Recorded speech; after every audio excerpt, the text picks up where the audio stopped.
is run by a bunch of investment bankers, and Morningstar's tools can help make quick.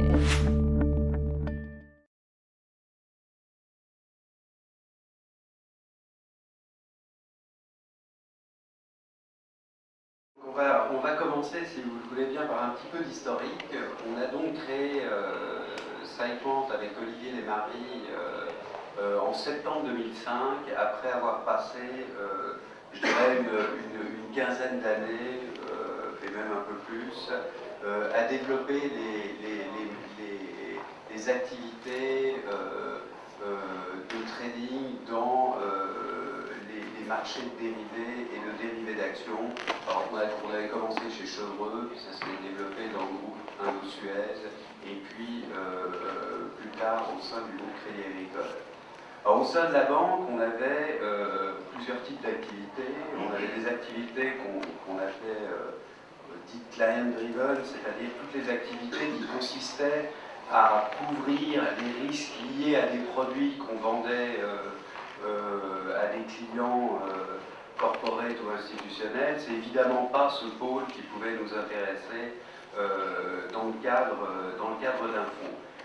À côté de ça, on avait des activités dites pour compte propre, c'est-à-dire les activités d'arbitrage qui reposent, qui utilisent quelque part les fonds propres de la banque, sur des activités classiques faites par les banques.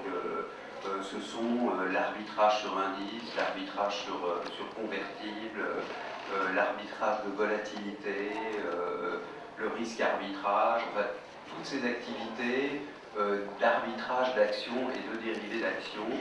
Et c'est notre expérience, nos compétences sur ce type d'activité qu'on a voulu mettre au service d'investisseurs. Alors, on a commencé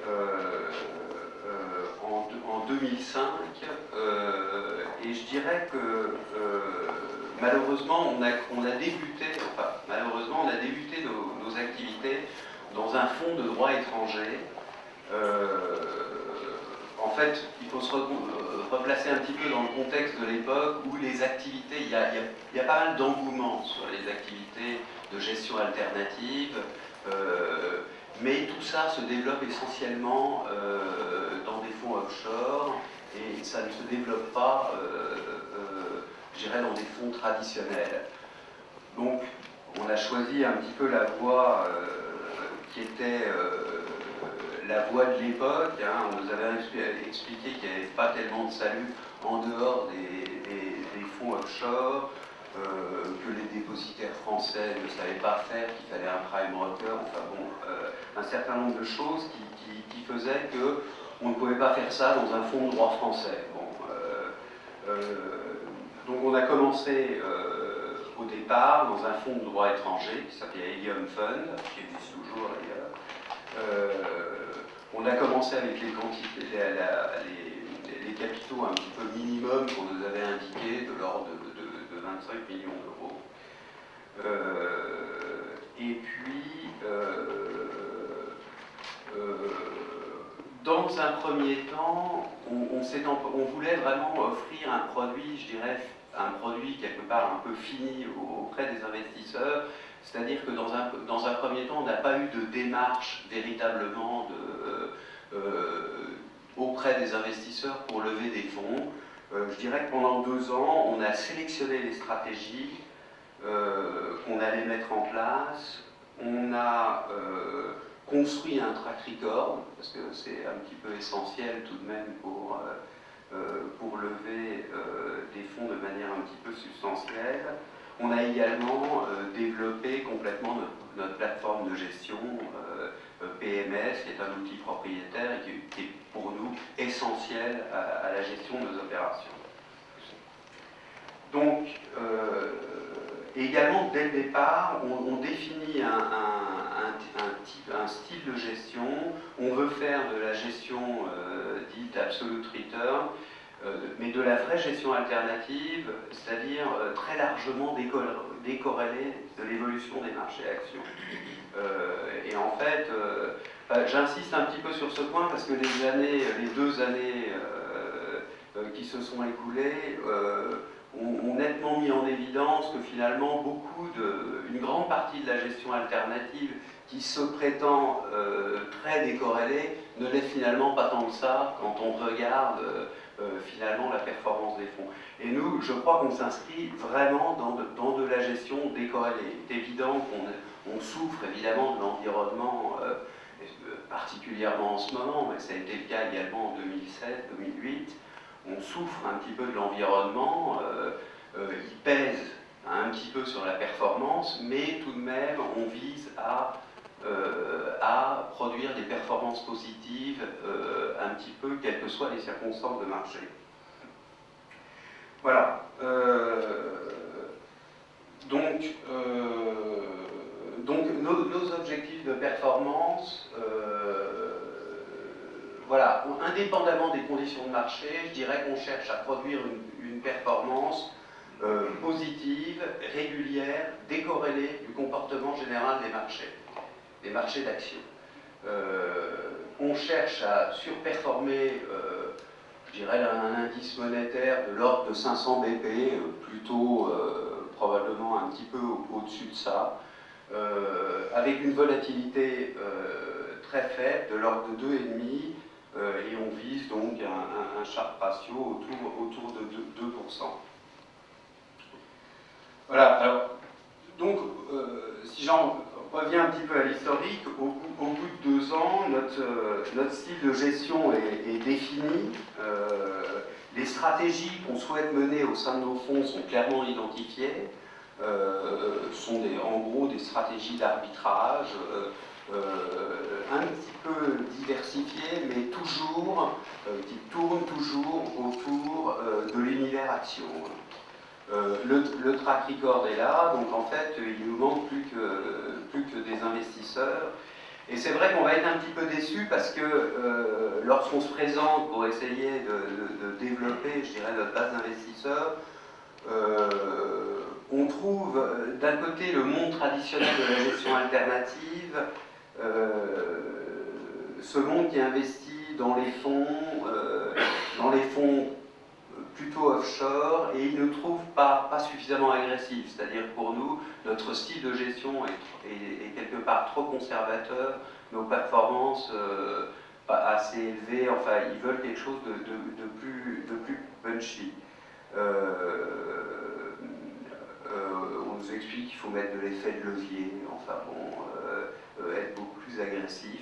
Ce qui est assez paradoxal d'ailleurs, c'est que finalement nos performances, même sur cette période-là, sont plutôt supérieures à ce qui se fait par ailleurs. Enfin, il n'empêche que on n'est peut-être pas assez ambitieux au niveau de la performance. Mais de l'autre côté, on trouve des investisseurs très intéressés par notre performance, justement par notre style de gestion. En revanche, ces gens-là ne sont pas prêts à investir dans un fonds de droit étranger, dans un fonds non régulé, parce qu'on est dans la période post-2007-2008, il y a eu un petit peu de déboire autour de tout ça, donc ils nous indiquent qu'ils ont un très fort intérêt pour ce qu'on fait, mais à partir du moment où on leur offre la possibilité de le faire dans un fonds de droit français. Donc c'est ce qu'on va faire.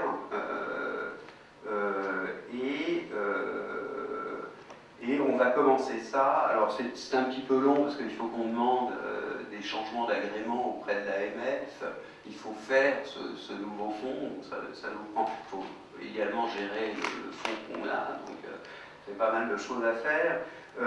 Et finalement on lance Helium Opportunité à partir d'octobre 2009, dans la continuité de ce qu'on faisait précédemment. Alors, si on regarde un petit peu les performances qu'on réalise, finalement on est dans nos objectifs qu'on avait affichés au départ, c'est-à-dire que depuis sa création en octobre 2005, la performance cumulée du fonds est de 38,7%. Donc grosso modo, on fait à peu près 6,5% par an. On aurait probablement... je dirais que nous aussi, on est impacté par les marchés dont on peut dire qu'ils ont été particulièrement difficiles ces dernières années, hein, cette année y compris.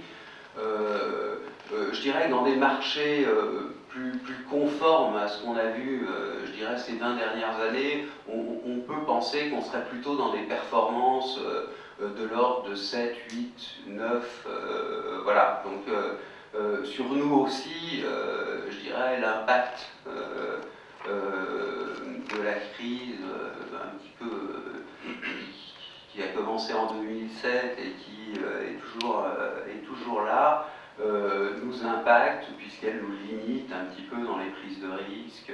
Voilà.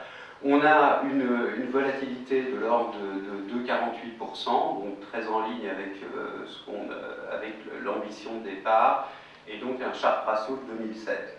Alors ça nous permet, c'est pas sur les slides, mais j'ai regardé un petit peu, ça nous met, on surperforme quand même substantiellement nos pairs. Si je regarde, alors il y a différents indices, mais si je regarde l'USIT Index Blue Chip depuis le début de l'année, il est en baisse de 3,52%, on est en hausse de 4,34%.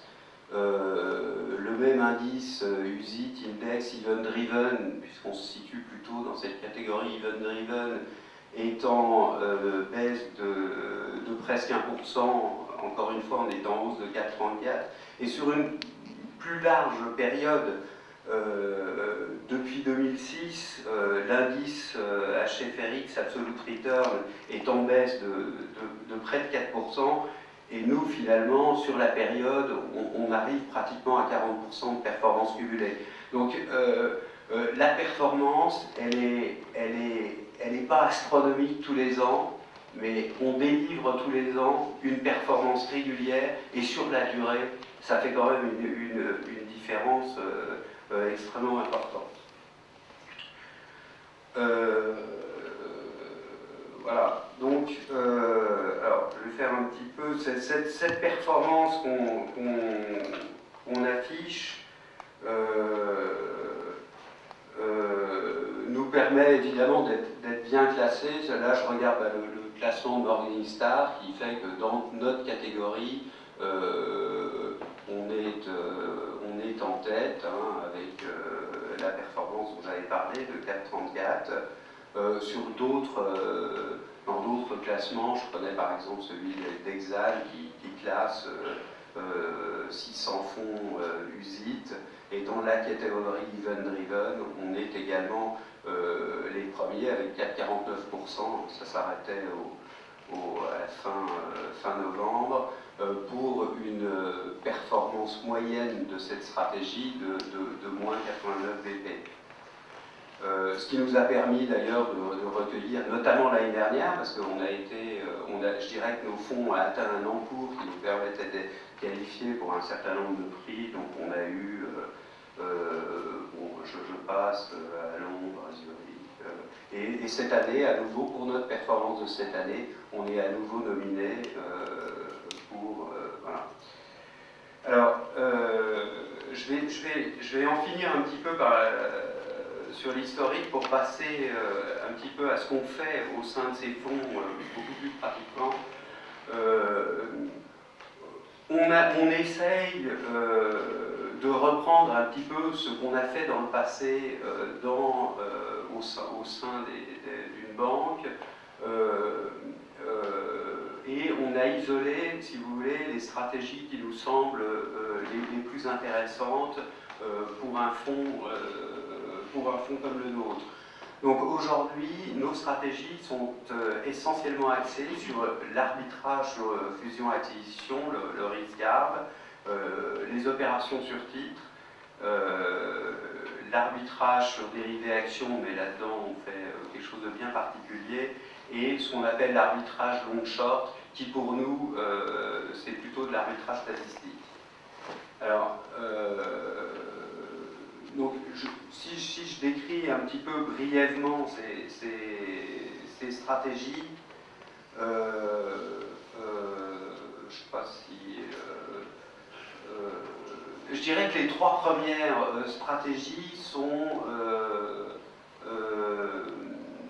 des choses un petit peu discrétionnaires, c'est-à-dire que ça résulte de l'analyse de situations particulières qu'il peut y avoir sur des titres, des situations particulières qu'on essaye d'exploiter.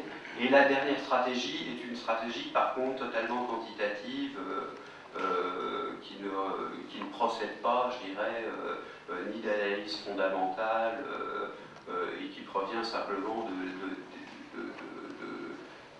en gros là-dedans on fait ce qu'on appelle la mine réversion, donc c'est totalement, je dirais, quantitatif, à l'opposé des trois premières stratégies.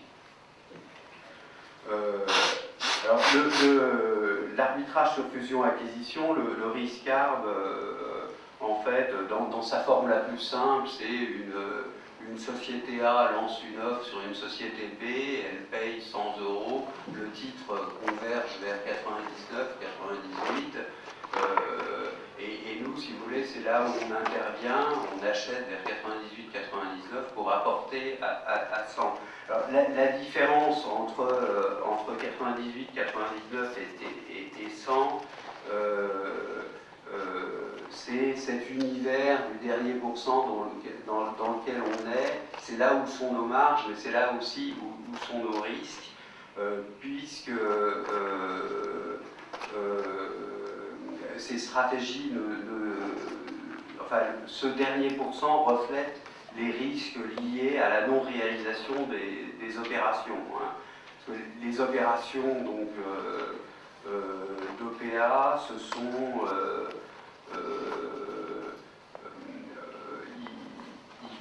elles sont conditionnées à la réalisation d'un certain nombre de conditions qui sont, par exemple, un taux d'apport minimum de la part des actionnaire, ou alors un vote des actionnaires, le feu vert des régulateurs, les autorités, l'accord des autorités antitrust. Enfin, il y a... Vous pourriez donner des exemples récents par exemple, l'opération, on a une cinquantaine de deals en cours, par exemple, en ce moment, par exemple, Motorola Mobility, Google, voilà, c'est l'opération sur laquelle on est. Je la cite parce qu'elle pose un problème antitrust, justement, donc il y a là une marge importante, mais un risque antitrust certain. Donc, alors, ce risque, si on parle de ce risque antitrust qui fait partie de nos opérations, c'est pas tant d'ailleurs qu'on a peur que l'opération ne se fasse pas et que les autorités antitrust finalement ne donnent pas leur accord. C'est très très rare en fait que les autorités antitrust ne donnent pas leur accord. Ça a été le cas dans le passé, c'est de moins en moins le cas. En revanche, ce qui est extrêmement important, c'est le timing. Parce que lorsque une opération rencontre un problème antitrust, elle peut passer par exemple dans ce qu'on appelle la phase 2, et donc le deal prend tout de suite un retard considérable par rapport au calendrier de départ. Alors, là encore, les circonstances de marché importent, parce que lorsque les taux de portage, comme en ce moment, sont très faibles, prendre du retard n'impacte pas significativement la marge, mais lorsque les taux courts sont très élevés, là, ça peut complètement changer, je dirais, l'espérance de gain qu'on peut avoir sur une opération. Voilà, donc on est très actif dans ce genre d'opérations. On a par exemple en ce moment, on est presque sur une cinquantaine d'opérations. On opère en Europe et en Amérique du Nord, États-Unis et Canada. Et qu'il ne vous reste plus que 5 minutes, vous pourriez assez rapidement parler du process, des équipes, combien vous êtes? Oui, alors on est... si c'est des choses que vous abordez juste après. Je crois pas. Non, on est aujourd'hui 7 personnes, on est 5 gérants, 5 gérants donc, et une personne dédiée plutôt au marketing, donc Karl, et puis une personne qui s'occupe de tous les aspects middle office, back office et système. En même temps, on participe tous un petit peu à l'ensemble des opérations. En fait, on a, nous, un élément qui nous semble extrêmement important, c'est notre plateforme de gestion. On a un outil propriétaire, c'est quelque chose qu'on montre aux investisseurs parce que ça démontre un petit peu la technicité qu'on a dans ces opérations. Parce que on peut faire des choses qui sont simples, mais elles ne sont rendues possibles que si on est capable de traiter de manière extrêmement fluide ces opérations. Parce qu'on a sans arrêt des opérations sur TID, donc c'est un problème d'ailleurs pour les dépositaires, nous on a toujours des échanges, tout ça requiert d'un point de vue middle office, d'un point de vue back, un traitement extrêmement fluide. Et donc un de nos gros actifs, c'est notre capacité à processer l'ensemble de nos opérations dans un cadre très précis et dans un cadre de risque extrêmement maîtrisé. Voilà. Vous gérez combien d'encours? Alors, on gère, ça, j'ai quelque chose. Voilà, donc on est aujourd'hui, alors on a même progressé depuis, on est aujourd'hui aux environs de 150 millions d'euros. On était à 64 millions d'euros à la fin 2010. Donc on a connu, je dirais que c'est vrai qu'après les 2 ou 3 ans de mise en place de notre structure, de calibrage, de ce qu'on allait faire, etc., de la mise en place de ce fonds de droit français, là on a connu l'année dernière et surtout cette année une véritable croissance de nos encours. Et je dirais qu'à aujourd'hui on a des marques extrêmement importantes de la part d'investisseurs qui continuent à trouver qu'on reste une petite structure. Mais je dirais que ça vient très substantiellement. En même temps, on estime que nous, notre capacité, on ne peut pas gérer non plus des milliards de la manière dont on opère. On a des capacités de gestion probablement limitées, qu'on situe aux alentours de 500 millions d'euros. Donc c'est un petit peu l'objectif pour les 2 prochaines années, c'est de porter nos 150 millions d'euros, de porter ça vers, on a un objectif aux alentours de 400 millions d'euros, et là je dirais qu'il faudra qu'on se, on ne va pas dire qu'on se développera pas au-delà, mais ça sera probablement dans un autre cadre et en changeant un petit peu les choses qu'on fait aujourd'hui. Est-ce qu'il y a des questions? Doigt qui s'est levé. Comment est répartie votre structure de clientèle? Alors, on a, j'avais une chose mais qui n'est pas totalement exacte, on a environ les banques privées, ça tourne autour des banques privées et des investisseurs institutionnels. Karl, tu connais ça mieux que moi aujourd'hui. Alors la répartition, c'est plus ou moins en fait 60% sur la clientèle institutionnelle, sachant que ce qui est intéressant, c'est 100% l'Europe, mais la France n'est pas nécessairement le plus gros. C'est quand même un tout petit peu, disons, un pôle important si je prends à la fois la partie banque privée plus institutionnelle.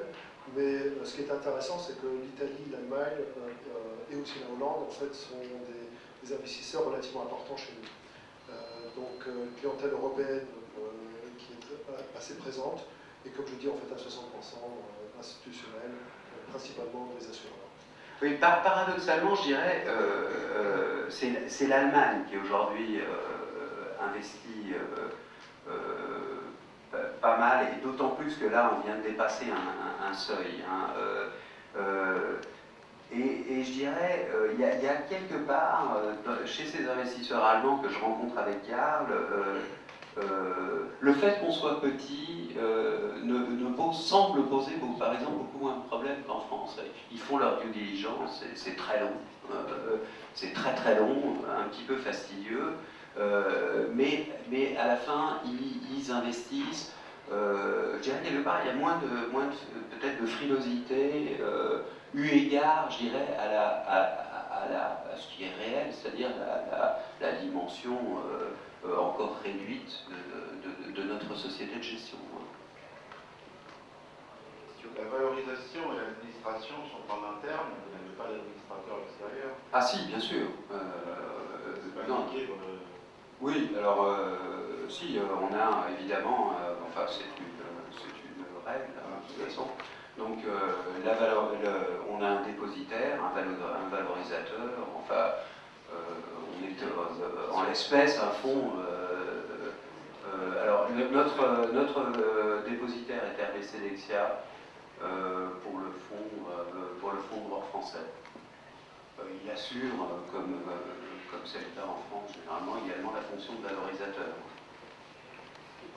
Quel est le facteur distinctif qui fait que dans tous les fonds de performance absolue, vous êtes meilleur que les autres? Je crois que, en fait, je crois que c'est parce que on mélange un petit peu un certain nombre de stratégies. Il est sûr qu'on reste dans notre marché qui est l'univers equity, l'univers action, mais on est capable de bouger et d'allouer à des stratégies à un moment donné, celles qui nous semblent présenter le rendement risque le plus attractif, on est capable d'allouer dans ces stratégies. Et ça, je pense que ça fait la différence. Si vous voulez, je m'occupais moi du trading dans une banque. Lorsque vous allez voir au début de l'année vos différents desks, en demandant au patron de desk, à l'équipe, qu'est-ce que vous envisagez pour votre... Vous allez voir par exemple le gars qui s'occupe des convertibles, il ne vous dira jamais que ce n'est pas la bonne année pour investir dans les convertibles. Ou vous allez voir celui qui fait le Resca, il ne vous dira jamais que ce n'est pas la bonne année pour le faire. Si vous voulez, eux, c'est leur... Et vous, c'est votre tâche que de regarder un petit peu les paramètres, de discuter avec eux, mais de voir qu'à l'évidence, les paramètres ne sont pas bons. Et en fait, mais on ne vous dira jamais, c'est pas... Parce que c'est le gars qui fait les convertibles, c'est son job,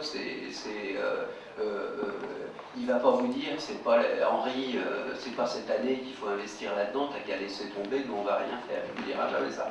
Donc en fait, il faut pouvoir, et à tout moment dans l'univers equity, il y a des endroits où il y a des marges. Et il faut être capable de bouger et d'avoir l'expertise pour apprécier les marges dans de différents arbitrages dans cet univers. Et de pouvoir allouer... D'ailleurs, j'ai quelque chose, si je le retrouve. Alors, ça se voit peut-être pas très bien, mais en fait, si vous voulez, le merge et les opérations sur titre représentent un petit peu quelque chose d'assez récurrent. Hein, mais on regarde dans les forwards, par exemple, les choses qu'on fait sur les dividendes implicites, enfin je ne rentre pas dans le détail, mais c'est une stratégie par exemple qui a très bien marché en 2009, moins dans les autres années. L'arbitrage statistique par exemple a extrêmement bien marché de l'année 2008. Et tout ça concourt finalement à un équilibre global de notre performance et à une certaine régularité. Ça ne plaît pas à tout le monde, hein, parce que notamment dans l'univers de la gestion des fonds de fonds, par exemple, ils préféraient qu'on fasse quelque chose d'extrêmement focus. Hein. Enfin, eux mélangent les stratégies et veulent des choses extrêmement focus.